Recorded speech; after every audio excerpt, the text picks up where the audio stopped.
E as contas do governo federal, adivinha, fecharam o primeiro semestre de 2026 com um déficit primário de mais de 92 bilhões de reais, segundo dados divulgados pelo Tesouro Nacional. Apenas em junho, o resultado negativo foi de mais de 48 bilhões de reais. O forte aumento está relacionado com a antecipação no pagamento de precatórios feito em março, que elevou o volume de despesas neste ano.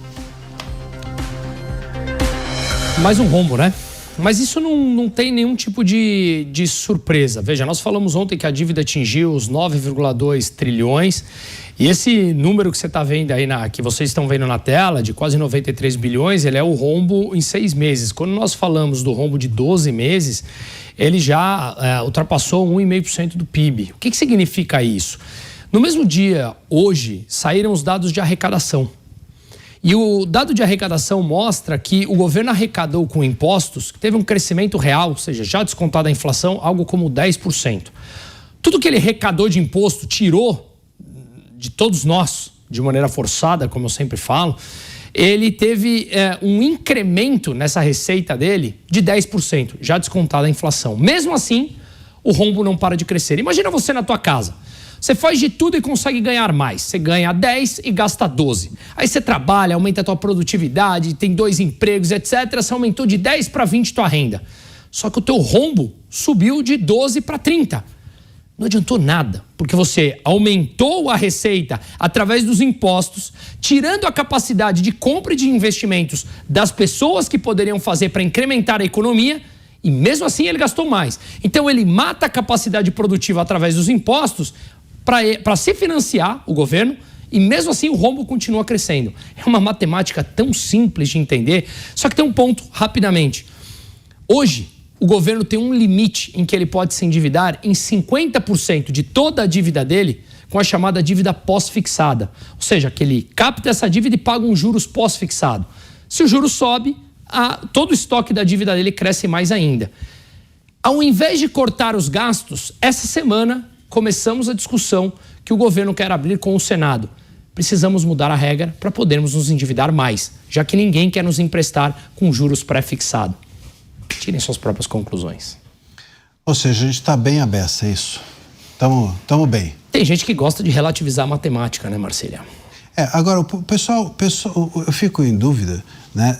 Eu sempre tenho, eu vejo esses números, 92 bilhões, 98 bilhões. Será que o cara que está em casa consegue entender, né, o tamanho disso? Um rombo, imagina só você com um rombo de 92 bilhões. Por semestre. Isso é no semestre. A gente, olha só, vamos lá, pega o caso, esses casos todos do Master, esses escândalos todos do INSS, se você somar, enfim, é muito menos que isso, muito menos. A gente tem, você sabe... Só do FGC foram 60 bi, quase 60 bi no Master. No Master, 60 bi. O FGC, aí você tem todas o restante das previdências e tal, mas do Fundo Garantidor de Crédito foram quase 60 bi. Então, quer dizer, esse rombo só do governo Lula, né, um rombo que ele quer considerar lícito, né, é duas vezes o rombo do Master. O rombo do Master é um fato. Aqui são 6 meses, porque quando você analisa em 12 meses, esse rombo está em exatos 144,1 bilhões.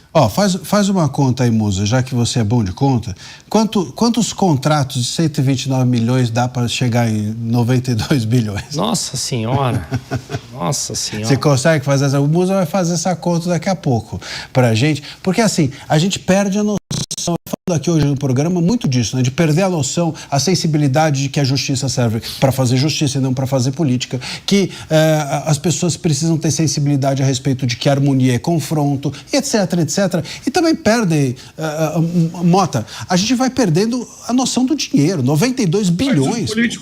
Os políticos sabem disso, Marcília. Não foi, eu não me lembro se foi Lenin ou Stalin que falou: a morte de um homem é uma tragédia. A morte de 1 milhão de homens é uma estatística. É a mesma coisa. Se a gente falar aqui de uma dívida de 3 mil reais, nós sabemos o que isso significa. Ninguém sabe o que é 1 bilhão. Ninguém nunca viu 1 bilhão. A maioria das pessoas do Brasil não consegue, eu não consigo imaginar o que é 1 bilhão. 1 bilhão é 1.000 milhões. Você pega 1 milhão, 2 milhões, 3 milhões, 4 milhões. Depois de 999 milhões vem 1 bilhão. Ninguém sabe o que é isso. Os políticos contam com isso. Então a gente dá aqui a manchete, olha, o déficit desse mês foi 98 bilhões, ou 435 bilhões, ou 17 bilhões. O que as pessoas sabem é que elas chegam no mercado e o quilo da alcatra, que há 4 anos atrás custava R$15, hoje custa 50. A batata, que custava R$2, custa 10.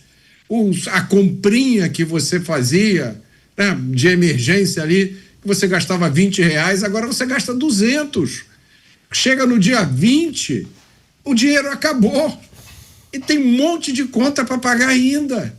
E a conta do cartão de crédito você nunca consegue dar conta e você tem que mudar. Ontem eu ouvi de uma pessoa, eu e a minha esposa, tivemos que mudar o plano de saúde para um mais barato, porque a gente não consegue mais pagar. Por que que isso acontece? A gente precisa lembrar isso. A única razão pela qual o dinheiro perde valor, a única razão da inflação são os gastos do governo. E isso é um mecanismo complicado, a maioria das pessoas não consegue entender e os políticos sabem disso. Mas essa é a única razão pela qual, se você for olhar o preço de uma dúzia de ovos, em 1994, salvo engano, era menos de R$1. Uma dúzia de ovos hoje custa R$12.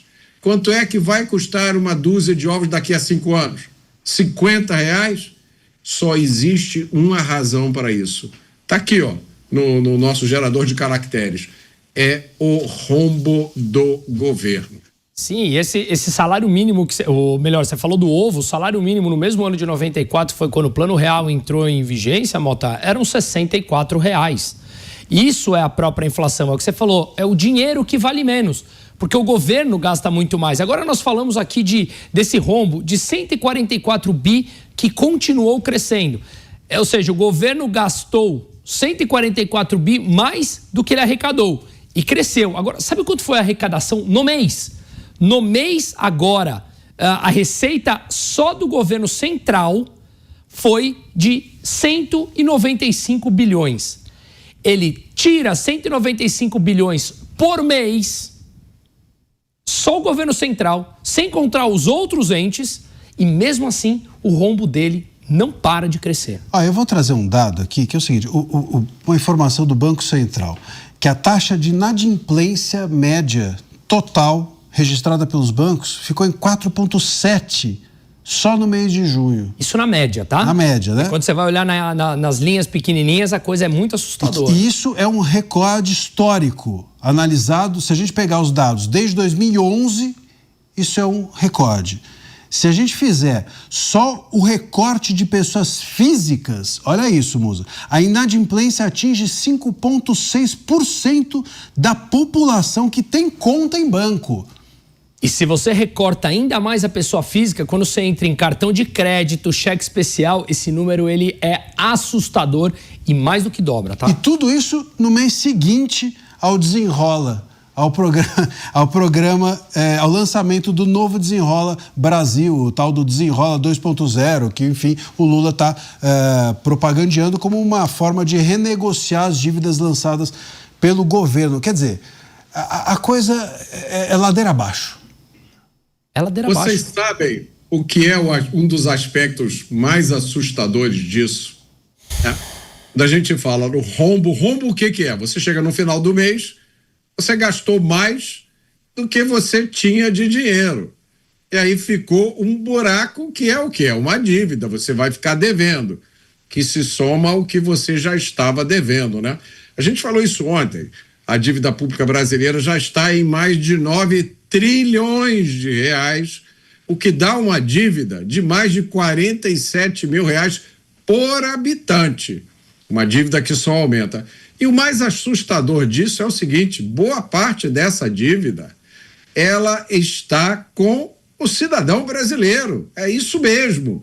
Aquela aplicação que você fez num fundo de investimento, esse dinheiro foi investido em títulos do Tesouro. Então, o seu dinheiro da sua poupança, você emprestou para o governo rolar uma dívida que não para de crescer.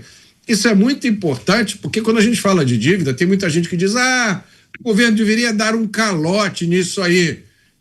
Não paga, diz que não vai pagar essa dívida e pronto. Boa parte dessa dívida está com os próprios brasileiros. É a poupança das pessoas, os fundos, inclusive fundo de pensão. Tem gente cuja aposentadoria depende dos rendimentos dos títulos do Tesouro, que é dívida do governo. Agora pensa por um minuto nisso e vê se isso não dá um nó na cabeça da pessoa.